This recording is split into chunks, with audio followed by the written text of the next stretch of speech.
अस्सलाम वालेकुम dear student. आज हमारे पास टॉपिक है Graham's law of diffusion. Graham's, Thomas Graham जो है स्कॉटलैंड से ताल्लुक़ रखते हैं, स्कॉटिश केमिस्ट हैं और इन्होंने 1832 में लॉ ऑफ डिफ्यूजन या लॉ ऑफ इफ्यूजन जो है दिया था। इनका स्टेटमेंट क्या है कि जब भी आपके पास टेम्परेचर और प्रेशर जो है ये कांस्टेंट हो तो गैस का जो डिफ्यूज़ होना है, उनका जो ट्रेवल करना है, उनका जो स्पीड है वो उनकी डेंसिटी के स्क्वायर रूट के साथ इन्वर्स रिलेशन में होगा। यानी जिस गैस की डेंसिटी ज़्यादा होगी वो स्लोली डिफ्यूज़ करेगा और जिसकी डेंसिटी कम होगी तो वो फास्ट जो है डिफ्यूज़ करेगा। या इनके बजाय मोलर मास भी कह सकते हैं कि हर एक गैस का जो है अपने मोलर मास के साथ इन्वर्स रिलेशन होगा, लेकिन मोलर मास के स्क्वायर रूट के साथ इन्वर्स रिलेशन होगा। तो जिनका मोलर मास ज़्यादा होगा वो स्लोली डिफ्यूज़ करेगा और जिनका मोलर मास कम हो वो फास्टली डिफ्यूज़ करेगा। एमडीकेट में इनके ऊपर जो है किस तरह के एमसीक्यूज आ सकते हैं, आपको जो है दो मुख्तलिफ गैसेस जो है गिवन होंगे कि इसमें कौन सा फास्ट डिफ्यूज़ होता है और कौन सा स्लोली, या उसमें जो है कितने टाइम कौन सा फास्टली डिफ्यूज़ होता है और कौन सा स्लोली। तो इनके लिए जो है यहाँ पर फार्मूला डिराइव करेंगे। इनके अलावा टेम्परेचर और प्रेशर जो है दोनों कांस्टेंट होने चाहिए। इनकी क्या रीज़न है, तो जब आपके पास टेम्परेचर बढ़ेगा तो काइनेटिक एनर्जी गैस की बढ़ेगी, उनका डिफ्यूजन भी बढ़ेगा। इसी तरह जब आप प्रेशर बाहर से इंक्रीज़ करेंगे तो भी डिफ्यूजन बढ़ेगा। जैसे आपके पास बैलून के ऊपर आपने प्रेशर अप्लाई की तो उससे जो एयर निकलेगा और मज़ीद तेज़ी के साथ जो है निकलेगा। तो हमारे पास इनका स्टेटमेंट क्या है कि जब भी टेम्परेचर और प्रेशर कांस्टेंट हो तो गैस जो है उनका डिफ्यूजन इन्वर्सली प्रोपोर्शनल होगा square root of the density या मोलर मास। इनको हम मैथमेटिकली किस तरह लिख सकते हैं कि रेट ऑफ डिफ्यूजन जो है 1/, ये इन्वर्स रिलेशन में है square root of the density, और इनके जगह प्रोपोर्शनलिटी साइन हटाकर जब इक्वलिटी लगाएंगे तो कांस्टेंट पुट करेंगे तो हमारे पास ये इक्वेशन बना। इनसे अगर हम डिनोमिनेटर से इस साइड पर इनको शिफ्ट करेंगे स्क्वायर रूट ऑफ डेंसिटी को, तो ये आपके पास रेट ऑफ डिफ्यूजन और डेंसिटी ये प्रोडक्ट में आ जाएंगे। तो इस इक्वेशन को हम किस तरह एक्सप्लेन करेंगे, हम कहेंगे कि जब भी आपके पास टेम्परेचर और प्रेशर कांस्टेंट हो तो जब भी आप प्रोडक्ट लेंगे रेट ऑफ डिफ्यूजन और स्क्वायर रूट ऑफ डेंसिटी उस गैस का, तो इनका रिजल्ट जो है सेम आएगा, ये कांस्टेंट रहेगा। The product of the rate of diffusion of a gas and the density of that gas, square root of the density of that gas remain constant at constant pressure and temperature। जब हम दो gases के लिए comparison करते हैं तो एक का नाम A ले लिया और दूसरे का B, तो RA rate of diffusion of A gas ये इन्वर्स रिलेशन में है अपने डेंसिटी के साथ, लेकिन स्क्वायर रूट में है। जब ये स्क्वायर रूट ना हो तो इसका मतलब है कि जब एक जितना बढ़ता है तो दूसरे में उतनी कमी आती है, लेकिन जब स्क्वायर रूट हो तो इनका बिल्कुल इन्वर्स रिलेशन नहीं होगा। इसका मतलब होगा कि जब आपके पास ये डेंसिटी जब बढ़ेगी तो इनके निस्बत जो है इतना ज़्यादा जो है रेट ऑफ डिफ्यूजन में कमी नहीं आएगी, इसका ये मतलब होगा। यानी जब आपके पास दो चीज़ें A inverse relation to the B इस तरह मौजूद हो तो इसका मतलब है कि A जितना बढ़ेगा तो B उतना ही कम होगा। लेकिन यहाँ पर जब स्क्वायर रूट मौजूद हो तो हम कहेंगे कि जब आपके पास डेंसिटी बहुत ज़्यादा जो है यानी बढ़ जाए तो रेट ऑफ डिफ्यूजन में कमी आएगी, उतनी उनका हाफ जो है बिल्कुल नहीं होगा, तो इसलिए हम स्क्वायर रूट लेते हैं। तो ये अपने डेंसिटी के साथ इन्वर्स रिलेशन में है, ये हमने कांस्टेंट पुट कर दिया और ये बना इक्वेशन 1। इसी तरह rate of diffusion of B gas जो है ये अपने डेंसिटी के साथ इन्वर्स रिलेशन में है, और ये आर बी प्रोपोर्शनलिटी साइन हटाकर ये एक और कांस्टेंट ये पुट कर दिया, तो ये दो इक्वेशन बने। जब हम दो गैसेस डिफ्यूजन या इफ्यूजन या उनका ट्रैवलिंग, उनका स्पीड कंपेयर करते हैं कि कौन सा फास्ट जाएगा और कौन सा स्लो और उसमें कितना टाइम जो डिफरेंस होगा, तो उनके लिए ये फार्मूला करामत होगा। तो आपके पास ये इक्वेशन 1 को हम 2 से डिवाइड कर देंगे तो RA divide by RB equal to K over square root of density of A divide by जो K कांस्टेंट है divide by the square root of density of B।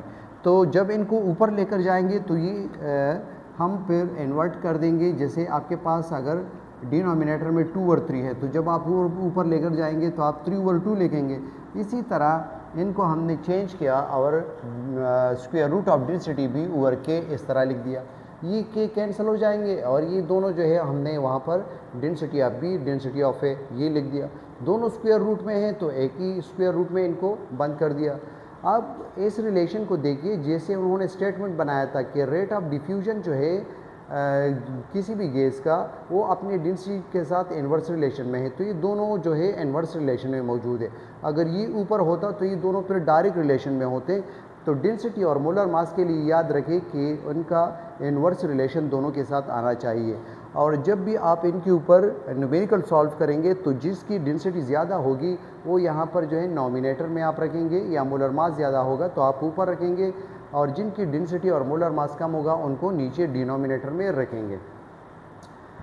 इनके ऊपर अगर हम ये न्यूमेरिकल सॉल्व करें, जैसे आपके बुक में HCl और NH3 का कंपैरिजन दिया है, तो HCl की डेंसिटी ज़्यादा है, मैंने ऊपर रखी 1.66, और ये 0.76 जो है NH3 की है, तो इनसे 1.5 आंसर आता है।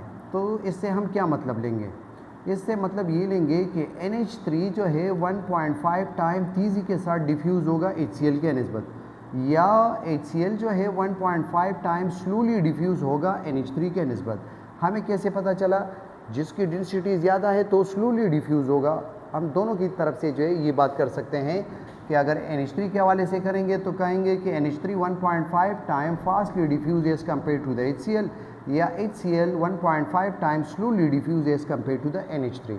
अगर इनके बजाय हम जो है इनका मोलर मास रख दे तो HCl का मोलर मास जो है आपके पास है 36.5 और NH3 का है 17, तो फिर भी आपके पास वही आंसर आ रहा है। तो जब भी आप न्यूमेरिकल के इनको अरेंज करेंगे तो यहाँ पर वो मोलर मास या डेंसिटी रखेंगे जिनका ज़्यादा हो, और यहाँ इक्वलिटी के इस साइड पर उनको यहाँ नीचे रखना है कि ये इन्वर्स रिलेशन में हो एक दूसरे के साथ। इसी तरह तीसरा एक फार्मूला और है जो फिज़िक्स में हम पढ़ते हैं कि V/S/T, कि आपके पास वेलोसिटी जो है वो distance travel in specific direction in unit time जो होता है ये वेलोसिटी है।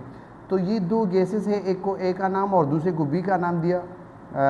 उनकी जिस गैस की वेलोसिटी ज़्यादा होगी वो ज़्यादा डिस्टेंस ट्रेवल करेगा, ये डायरेक्ट रिलेशन में है। यहाँ पर हमारे पास इन्वर्स रिलेशन था डेंसिटी और मोलर मास में।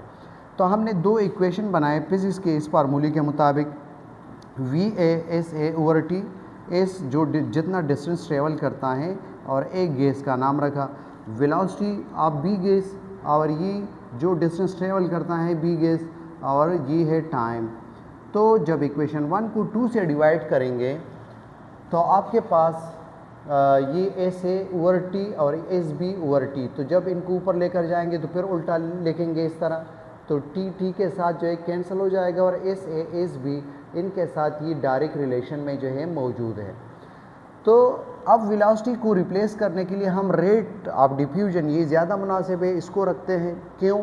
इसलिए कि वेलोसिटी में प्रॉपर डायरेक्शन की ज़रूरत होती है, और जब गैस फैलेगी डिफ्यूज़ होगी तो उनकी जो है प्रॉपर डायरेक्शन मालूम नहीं होती, तो इसलिए हम रेट को जो है यहाँ पर रखेंगे।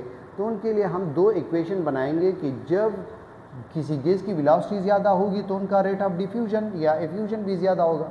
इसी तरह ये प्रोपोर्शनलिटी साइन हटाकर इक्वलिटी रख दी और ये के पुट कर दिया, तो ये आपके पास एक इक्वेशन ये बना।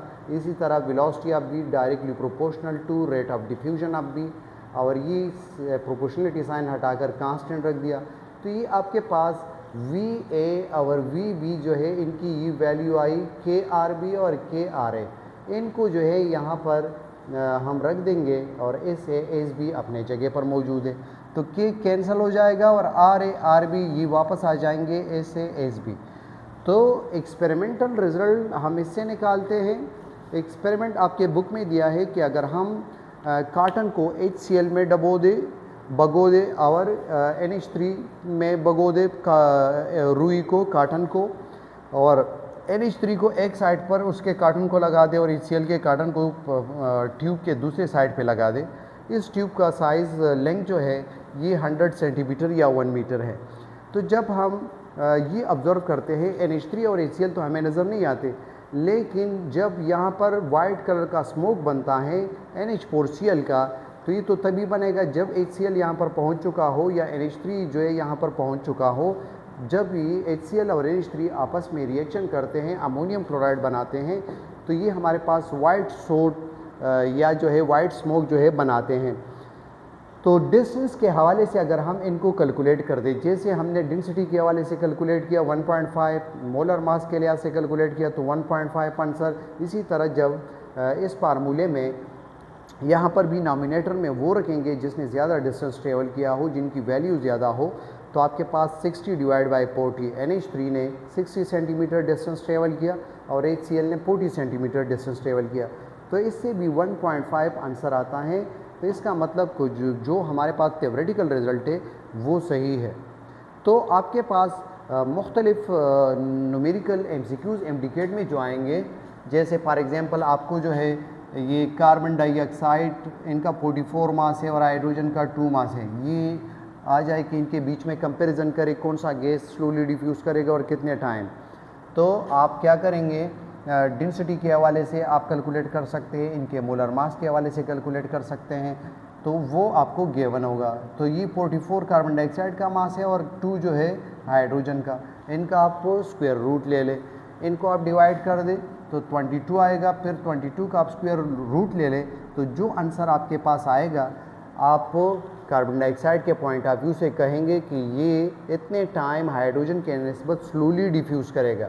या अगर हाइड्रोजन की तरफ से हम बात करते हैं तो जो आंसर आएगा हम कहेंगे कि हाइड्रोजन इतने टाइम तेज़ी के साथ डिफ्यूज़ करेगा कार्बन डाइऑक्साइड के निस्बत। तो ये था हमारे पास ग्राम लॉ। एक बार फिर आपको रिपीट करते हैं कि ये हमें क्या कह रहा है कि कोई भी गैस जो डिफ्यूज़ करता है वो अपने डेंसिटी के स्क्वायर रूट के साथ इन्वर्स रिलेशन में होगा या मोलर मास के साथ इन्वर्स रिलेशन में होगा, क्योंकि डेंसिटी और मोलर मास डायरेक्ट रिलेशन में होते हैं। जिसका मोलर मास ज़्यादा होगा उनकी डेंसिटी ज़्यादा होगी। तो हम दोनों को रख सकते हैं, जैसे हमने यहाँ पर डेंसिटी को रिप्लेस किया मोलर मास के साथ।